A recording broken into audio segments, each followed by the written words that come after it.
Ce 27 février est célébrée la Journée internationale des organisations non gouvernementales. Ces ONG ont joué un rôle incontournable dans le processus de recherche de paix en Casamance, une région qui a connu une crise armée de plus de 40 ans. Quand vous remontez un peu l'histoire de cette paix, vous allez comprendre que depuis le début, les organisations, en tout cas non gouvernementales, ont eu à jouer un rôle important, voire même fondamental. Parce qu'aujourd'hui, si on arrive aujourd'hui à avoir cette paix en Casamance, je pense que les organisations de la société civile, les ONG sont en train de jouer le rôle dans cette recherche de paix. Nous avons vu pas mal d'ONG intervenir au niveau de la Casamance. Donc, sachant que la paix n'est pas seulement l'absence de guerre, mais aussi, on parle de paix économique aussi.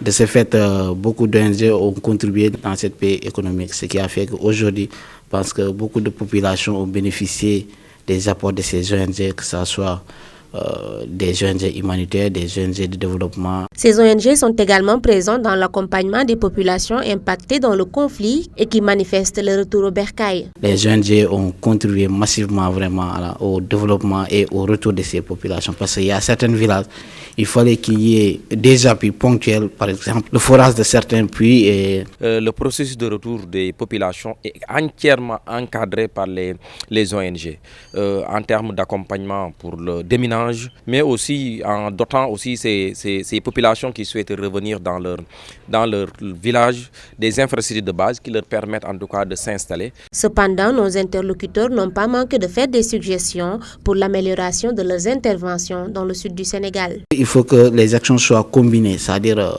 chaque ONG ne va pas faire une activité à part, mais qu'ils puissent vraiment former un consortium qui va les permettre vraiment d'intervenir ensemble. Parce que des fois, à un certain niveau, on ne sait pas qui fait quoi, qui fait quelque chose et qui intervient où.